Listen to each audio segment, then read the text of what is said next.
Thank you very much, all of you ladies and gentlemen of the press.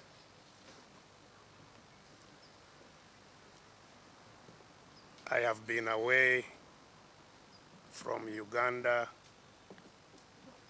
for about 3 weeks. And while I was away, the program for the nomination of our party's flag bearer was published. And so events relating to that have taken place while I have been away. I only got back this weekend. And therefore, first of all, I just want to inform you that my being away was because I left before that program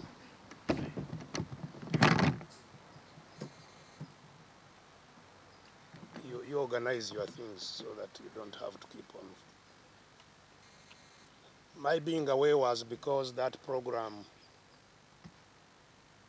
was not known before my departure.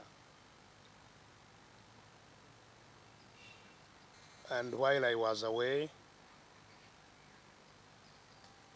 and the program was announced, I communicated my decision to contest as a flag bearer of FDC.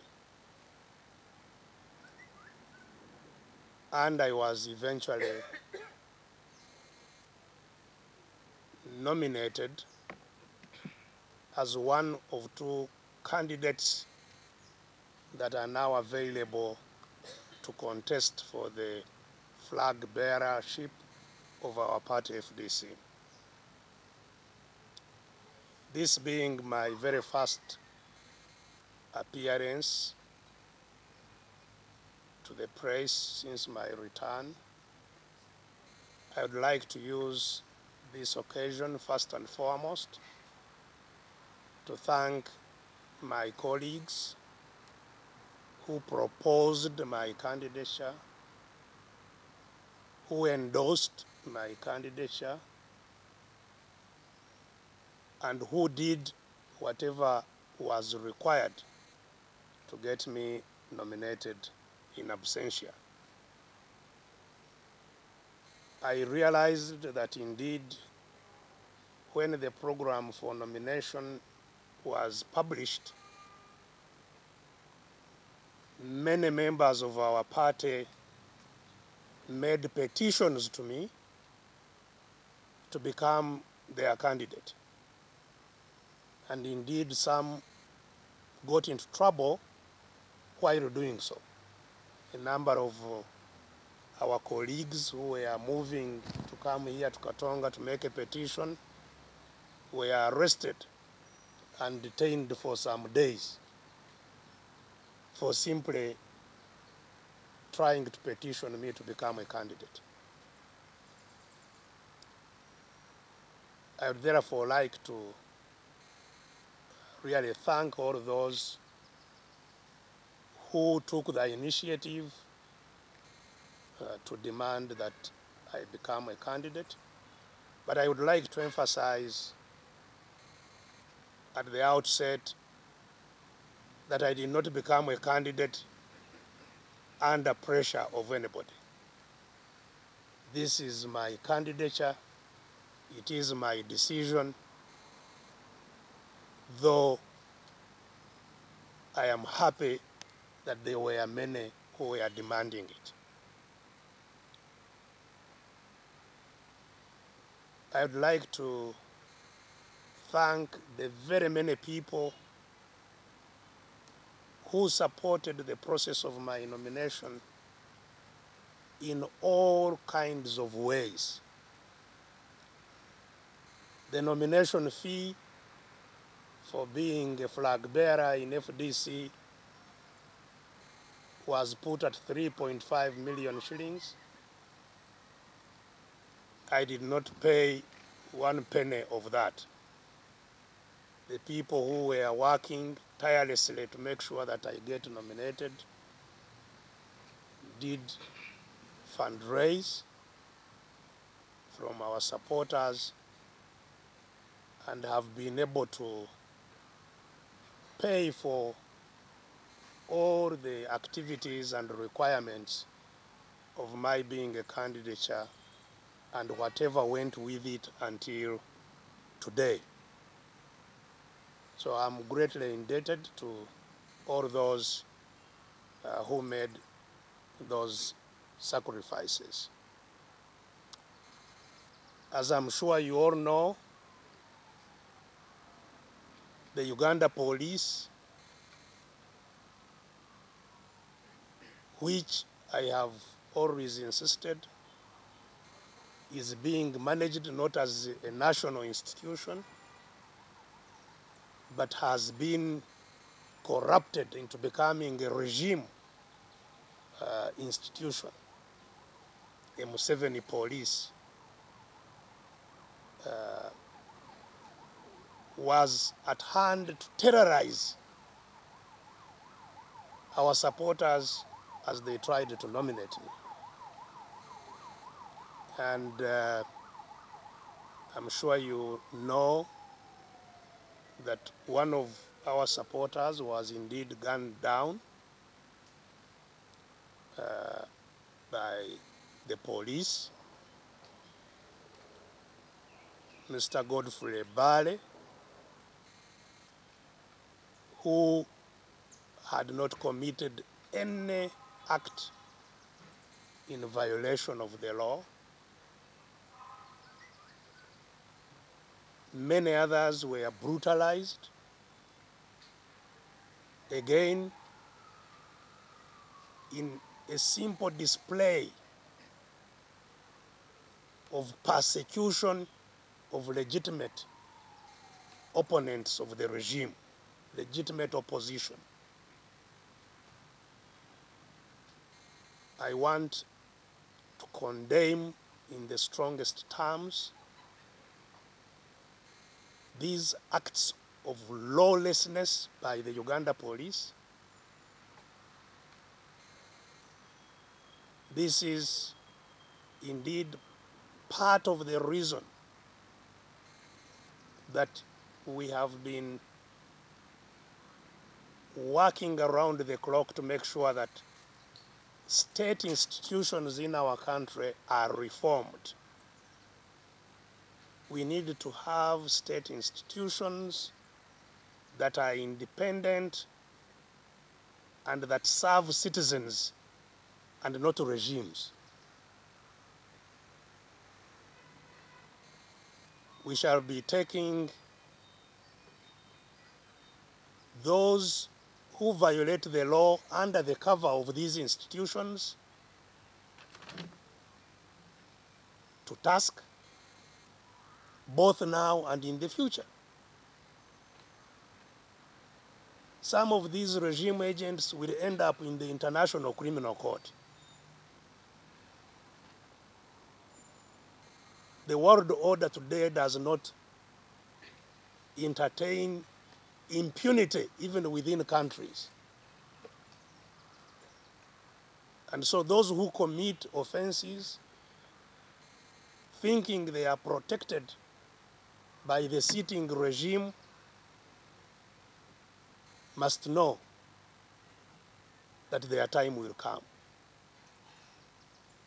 Even before that time comes, we shall not leave any stone unturned to try and prosecute anybody who commits crimes against our people. And so that policeman that I have been informed of, I think his name is Asimwe, we are going to be taking steps to make him account for his unlawful actions. Obviously, my sympathy goes to all those who were injured and brutalized in that fracas. Announce that Mr. Bale was over the weekend released from hospital where he was treated in Zambia, where he had been admitted. He is now being treated as an outpatient. He has been discharged from the hospital.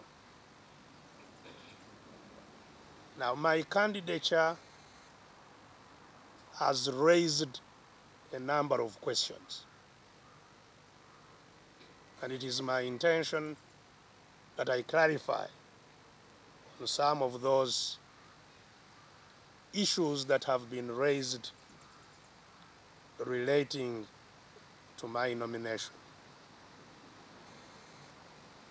The first issue that has been raised with regard to my nomination has been in respect of what I have previously said of the coming elections. I have been accused of making a U-turn. I have been accused of being politically dishonest, saying one thing and doing another, not being consistent. That accusation, or those accusations in that bracket, are definitely unfounded.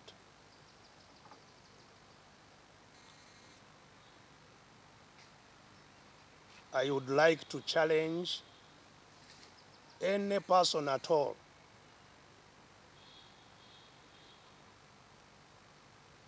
to show any evidence that I have ever said I will not contest in an election in Uganda.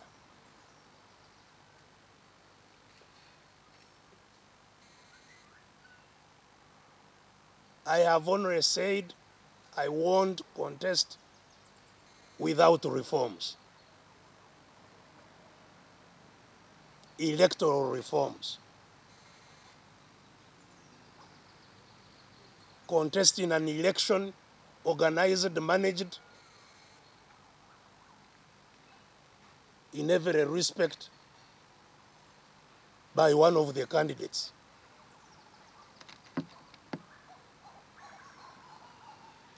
That's an election we very clearly reject.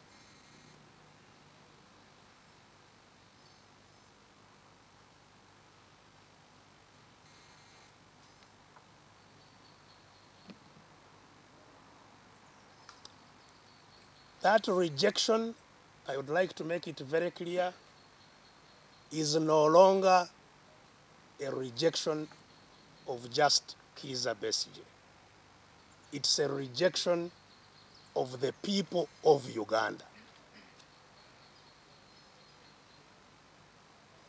The people of Uganda, in their various formations, have very clearly and categorically demanded that there must be electoral reforms in our country. That no longer should we have a country where we have never had free and fair elections. In our entire 52 years, coming to 53, we have never had one free and fair election. We have never had one peaceful change of government. Never in our country. Every change of government is mediated by bombs. The people of Uganda, in their wisdom, sought to end this through the establishment of presidential term limits.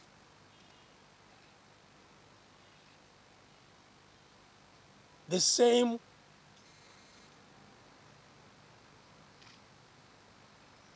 criminal agents, I think they must be called, violated the constitution and removed the term limits.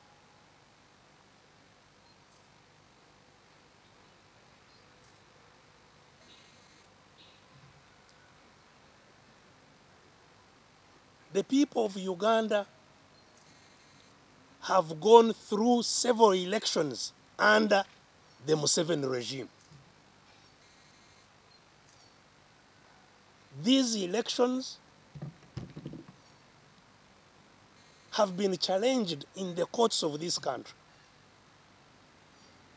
The court has clearly said that the elections are not free or fair, as a categorical judgment of the quality of elections.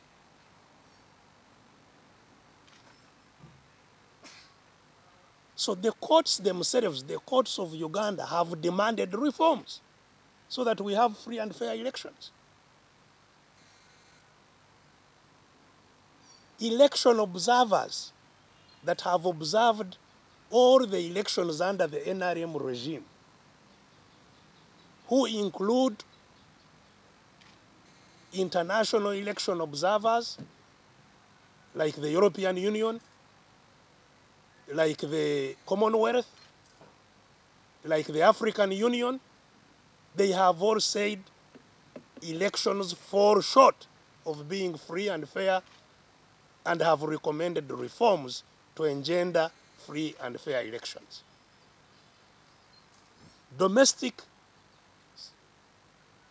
poll observers like the UJCC have all recommended electoral reforms. The Electoral Commission itself, the Museveni Electoral Commission itself of Badru Chigundu, has recommended electoral reforms.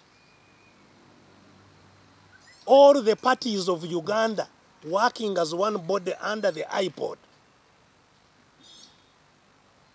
IPOD is the Inter-Party Organizations Dialogue, where all the parties, including the NRM, is a member. The IPOD has recommended electoral reforms, fundamental electoral reforms. The civil society organizations have recommended electoral reforms. But most significantly, as I pointed out, the people of Uganda in their various formations worked in every region of Uganda to discuss the necessary reforms. A discussion that culminated at Africana Hotel in November of last year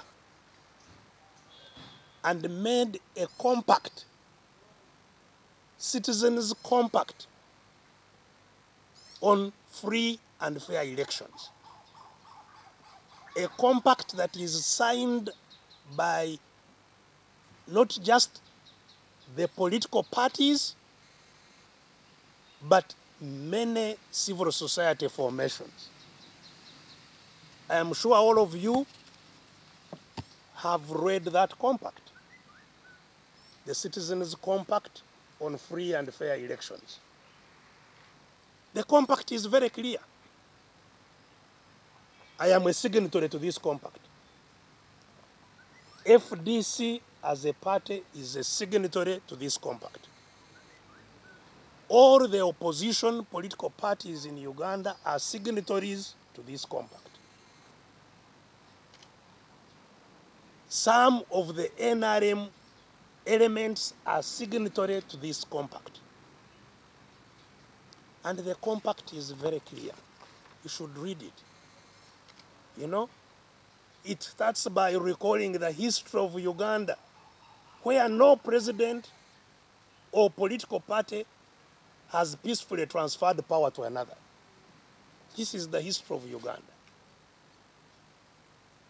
It goes ahead to recognize the importance of credible elections and says we solemnly agree and declare as follows, those who signed. This is a solemn declaration. It's not a joke.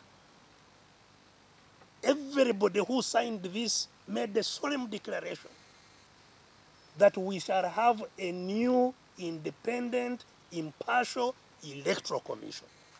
A new one, not this Museveni commission. And there are 17 reforms that all of us declared we must have.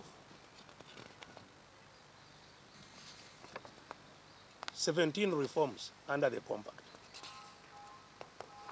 The last article of this compact, which is Article 18, talks about the implementation of the compact, how this will come into force. And it has 7 provisions of what will be done to bring this into force, which you can read for yourselves. But for purposes of this conference, and again, the 18th article starts by saying that we adopt this compact as our solemn commitment and undertake to do the following.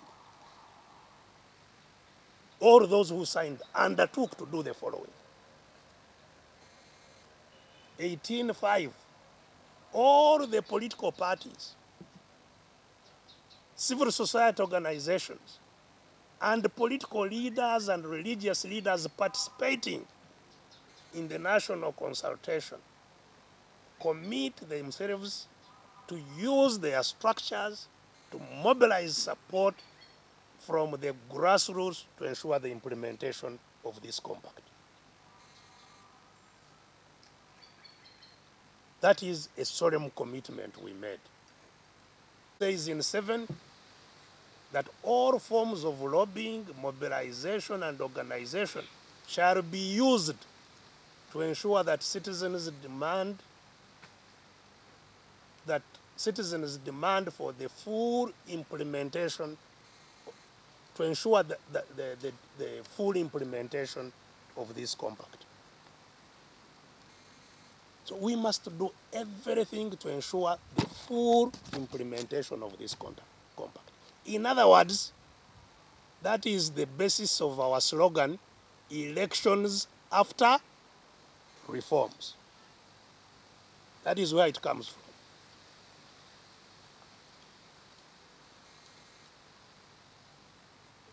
And this is why I have been rather unhappy with the spins that have been made, especially in sections of the media, that we are calling for boycott. We cannot be calling for boycott. We have been fighting all our years for elections. But elections which are free and fair. You read the Constitution of Uganda. The Constitution of Uganda says that the people of Uganda shall have the right to choose their leaders and how they will be led. I think that is Article 2. Through free and fair elections or referenda. There is no other avenue that has been provided in our Constitution except through a free and fair election. And that is what the citizens are demanding. So we cannot call for boycott. We want an election, but a free and fair election. The very first article of our Constitution says that the people of Uganda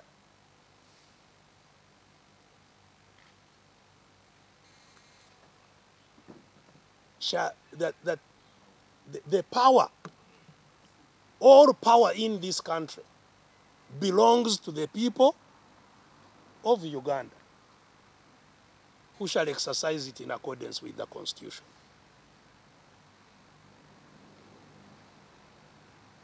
And the people have spoken. They say we want reforms. We want free and fair elections. We want peaceful change of government.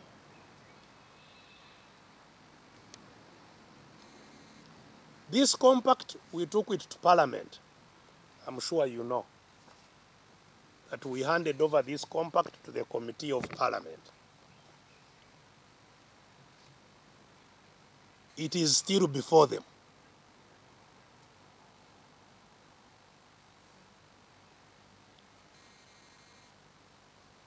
We still hope and believe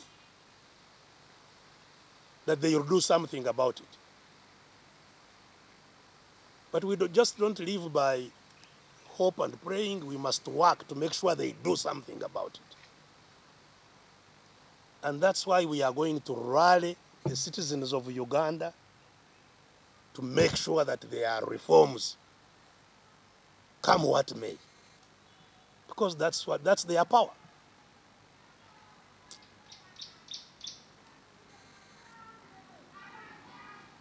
So, if now our parties are preparing for elections, what is the contradiction of a Besigye becoming a candidate in a flag-bearer election? What is the U-turn? Where is the U-turn? To say we are preparing for free and fair elections, and that we are going to fight for reforms. And especially when some of our political leaders have not shown the required resoluteness of demanding those reforms. Because there have been voices amongst us who are saying, for us, we shall go for elections, whether they are reforms, whether they are not. For us, we are preparing to go. How do you prepare to go when we have a compact? You must prepare to fight first for reforms.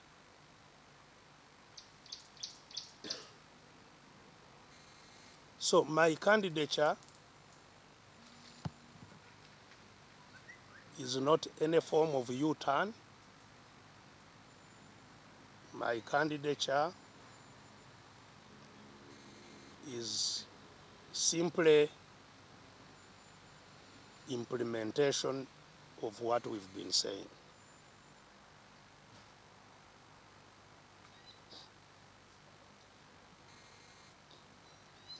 But also, let me be clear. The entire adult life I have had has been in the struggle. It has not been in the struggle for electoral reforms, just. My struggle is based as a person, which obviously coincides with what our struggle is now as a party and as a people of Uganda, is about ending warlordism in our country, where power is controlled by a few people relying on guns. That's what has bedeviled our country.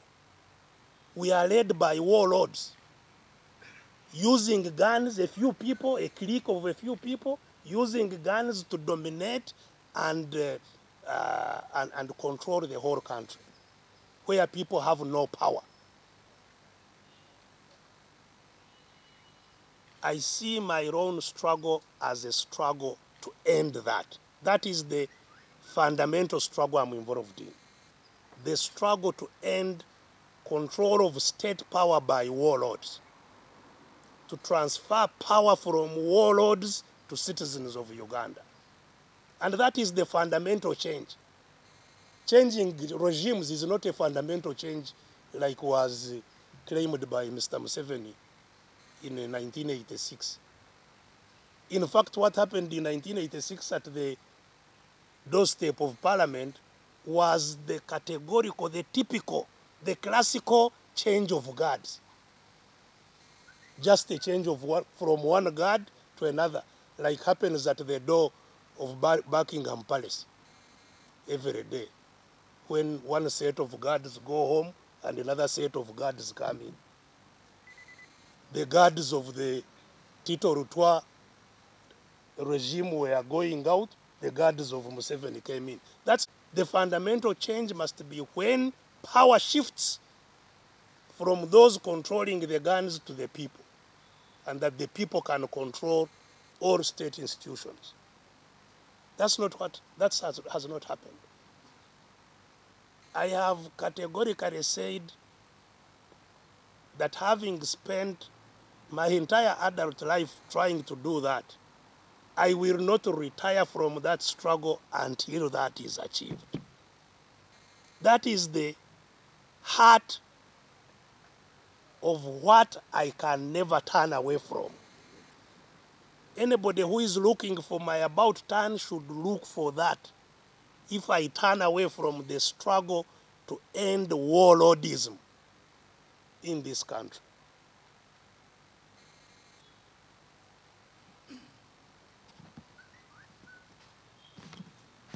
Now, in that struggle, of course, there are all kinds of tactics are employed.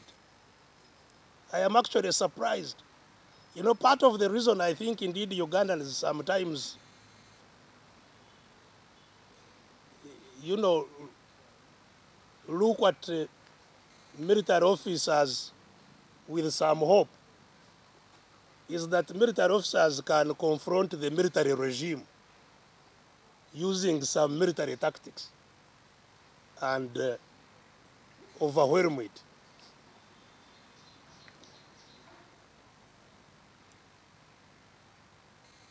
A fundamental of military tactics is camouflage. Camouflage is deception, isn't it? Camouflage. To put in, that's why military officers put on the camouflage uniform, to resemble the background where they are, so that they are not easily identified by their enemies, so that they can get to their enemies before the enemy can know where they are. Camouflage, you know. It would appear, and I wouldn't mind this, that because of what I was saying, the regime thought, Besigye is now finished. Let's now deal with others. So I guess that simply gives me the advantage of surprise. You are thinking he's finished, Kube is. Like they were saying, he has now left, he's in South Africa. I'm back. That is not any form of turnaround. Now, it has also been said that I have tried 3 times, and surely what new thing would I be bringing into a candidature? If I have been defeated 3 times, then it's time you should hang your gloves. Now, and it's interesting, some of the people who say these things appear to be intelligent, you know. Some are certainly, you know, people with some qualifications, you know. And you know, I shudder, because I think this is really where our country is unfortunate. That you have people who should be leading others in thought and distillation of ideas, but they choose to use their minds in awkward ways. Because if you agree that there has not been a free and fair election, how can you talk about defeat in an election that is not free or fair? Who has not had dictators declare themselves to have won elections by 100%, 99%,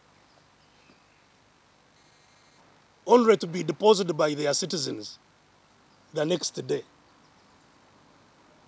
Because they were just, they control all the institutions, they announce what they want, you know? What I get announced by the Chigundu Museveni Commission is what they choose to give me. We have taken to court some evidence which you should look at in the judgment. Hard evidence of how results actually changed, even where we have the declaration forms signed by all candidates. There was one very typical one of a polling station where I got 500 votes. Mr. Museveni got 17. It's one of those in the courts. The Electoral Commission announced that Museveni had got the 500 votes, but they even didn't give me his 17, they gave me 0.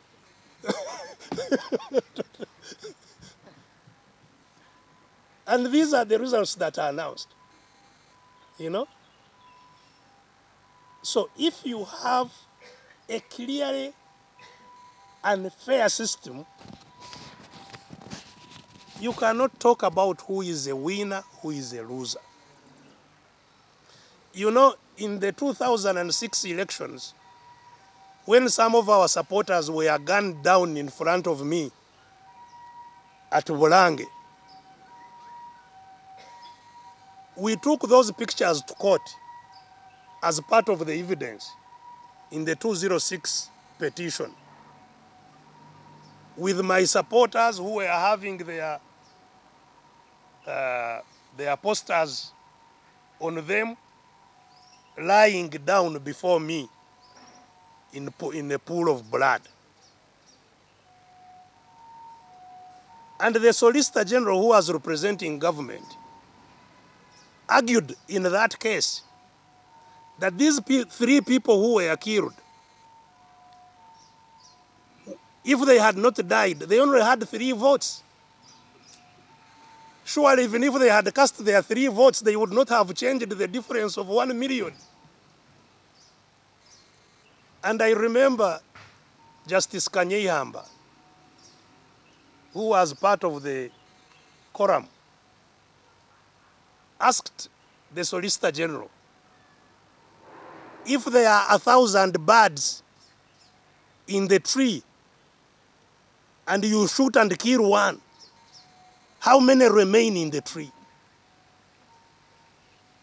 And the Solicitor General had no answer, whether the 999 would be remaining seated in the tree.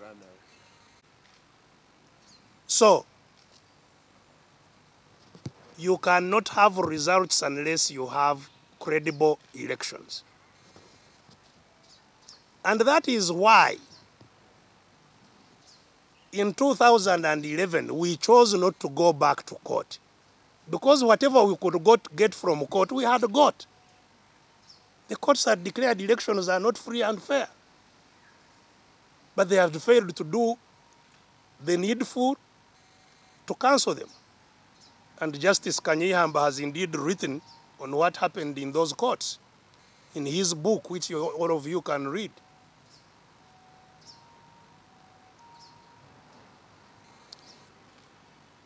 That is why, after the elections of Nsambia, of 2011, we met in Nsambia, all the candidates, and declared that we don't accept the outcome of 2011 elections, declared that we shall not go to court, we shall go to the court of the people.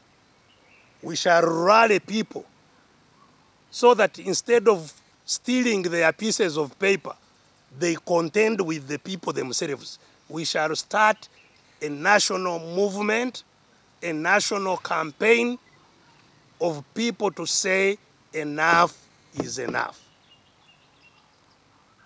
No more joking with our votes.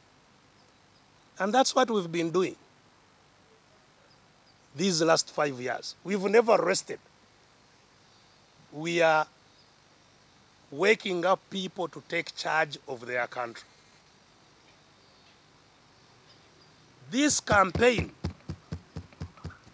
is going to be about that. To wake up people to take charge of their country. And that's why nobody should think that they'll get away with not having reforms in this country. Just watch the space.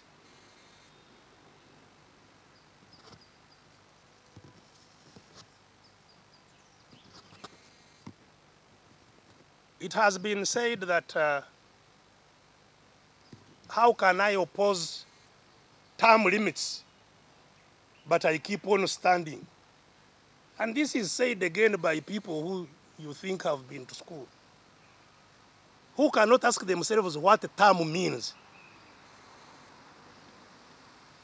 How can contesting be a term? Can you imagine?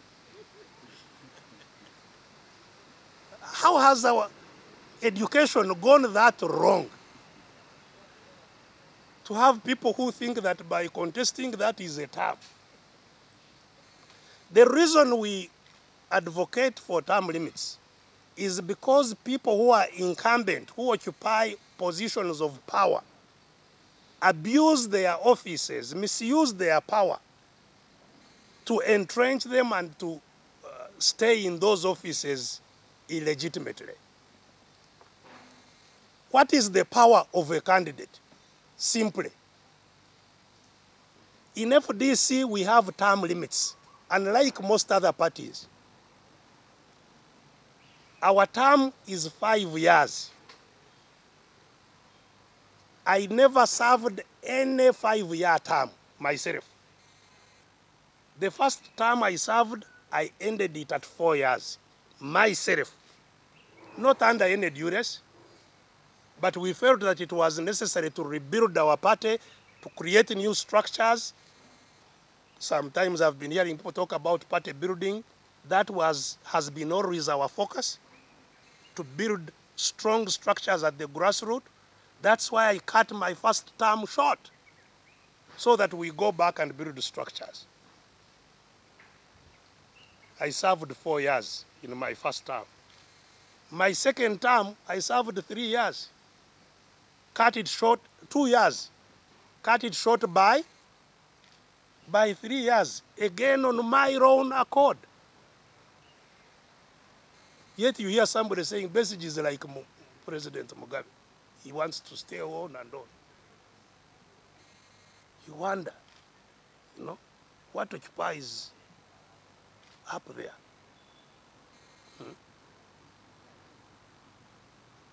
I am not in this to stay in any office. The reason, even for the second term, that I cut it short, indeed, was so that we don't get the first change of leadership in our party on the eve of another election. Because if I had stayed on, my term would have ended in October last year. So, the new leader of FDC would have only been in office now for 6 months. And I thought that was unfair, to have a new leader of a party on the eve of a general election. I wanted us to have a new leader who will be known nationally. Now some people say you are selfish, you know? How? We've had a leader now, a new leader for 3 years. But it's time now to consider whether if we were to go to an election, what would be the best chance, which leader would give us the best chance. So, I support term limits. I have implemented them. More than implemented them, if you like. Of course, some people suggest that competition leads to division of the party. That is if there is no democracy. I believe we have democracy in FDC. We may have problems here and there, but we have democracy. And in every political party, it is perfectly all right to have different views, and for those views to be mediated through a transparent and democratic process. And that's exactly what we are doing. I've contested with General Muntu already 2 times. I and General Muntu, we have contested and been on the ballot paper together in our party 2 times. Both those 2 times I was the party president. There was no division in the party. It was transparently, democratically mediated. I have not been occupying any organ of FDC for the last 3 years. None. Not at the grassroots, not at the top. I've been an ordinary member of FDC until recently when they chose me to be an elders something, you know, in the party. So how could I, and a new structure has been built while I was away. So how could I, in any form, unfairly influence the outcome of a vote? And yet you hear people saying, but why don't you allow others? How have I stopped any other person coming up and taking leadership? Unless you say, why do you want to have competition? I have not tried. We are not like what you hear, solo candidate or what. Everybody is free, comes up, campaigns. So we shall do that, and we shall have a flag bearer. And whoever certainly becomes the flag bearer, we shall support that person without any doubt.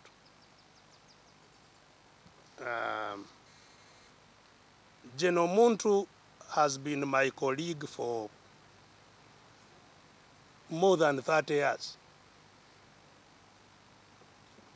We have never had any problem between us. And we have always been on the same page in terms of issues.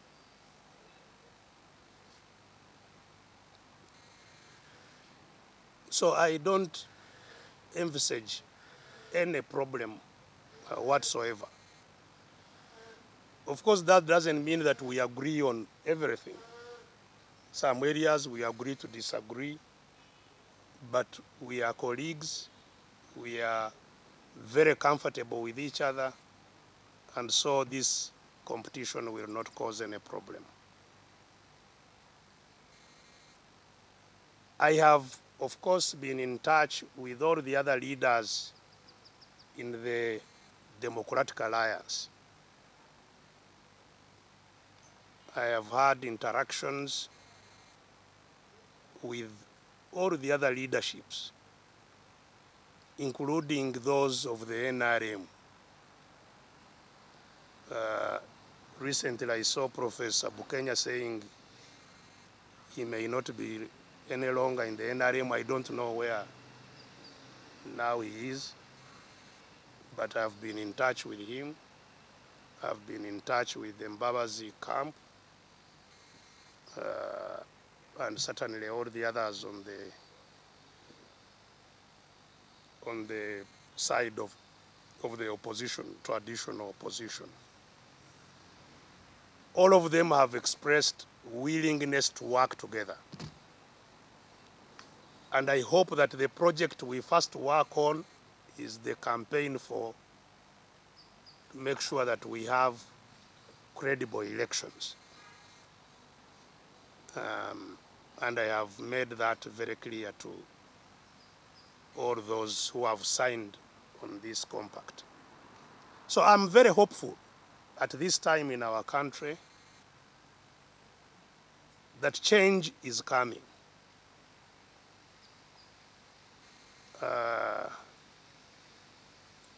It will not come if we are seated. It will not come if we are complacent. But together, if we are resolved, if we rally our people correctly, we will definitely get the change. Thank you very much. Thank you very much, and I'm glad that I took a bit of time to explain. I think that's why there are no questions. The first thing is the Public Order Management. Public Order Management Act, in the main, does not stop political activities and political campaigns. Of course, as I've said, the police acts criminally. It doesn't use the law. If they were using the law, we would have been jailed. I don't know how many times I've been arrested, unaccountable. But I've never been arraigned in court and evidence produced that I have broken any law at all. So the problem is not actually even the Public Order Management Act. It's a bad law, but it's not the problem. The problem is that the implementers are overzealous regime agents who overstep the law. Because the law says if we give them our campaign program, it only requires us to notify them how they are going to be responding to our campaigns. Or we shall, and that's precisely why there are these struggle for reforms. You don't get reforms, and that maybe I will combine it with the BBC question, Patience, her question. You don't get reforms by permission of your opponent. No. You get it by your own actions and your own pursuance of your own right. You enforce your right. It's not a question of somebody, considering whether you should now be treated fairly or not. And our rallying of citizens is going to be about that. To rally citizens, it is citizens who will enforce the reforms in this country, not this regime. It's in every interest of this regime to maintain the status quo. But it's against the citizens. As we talk now, the dollar to the shilling is about 3,500, I think, this week. The dollar to the shilling, which was 2,000 the other day. Why is the economy getting out of hand? Mismanagement of the politics. The people who suffer are the citizens who have no health care. 19 women are dying every day needlessly in childbirth. 84% of young people cannot get jobs. 84%. So these people must now take their duty and responsibility of changing the state to serve them. So it's a struggle. It's not going to be just over a cup of tea. No. And the struggle has been already going on for some time. That's why I have been a prisoner for the last, I think, 10 years. I have never been discharged. From one case to another, to another, to another, I am perpetually a prisoner, out on bail. Today, in fact, I'm supposed to be in court in Makindi, even as we talk now. I sent my lawyers to try and adjust so that I appear another time. It's a struggle. A number of our colleagues have already died. We've buried many people in this struggle. The one who was shot last week was shot in this struggle. Before it ends, a number of us, a number of other people will die. So we have no illusion at all that these reforms will come easily. But we have the determination to make sure that the power which is talked about in the Constitution that resides in the people of Uganda is employed to cause the changes that this country needs.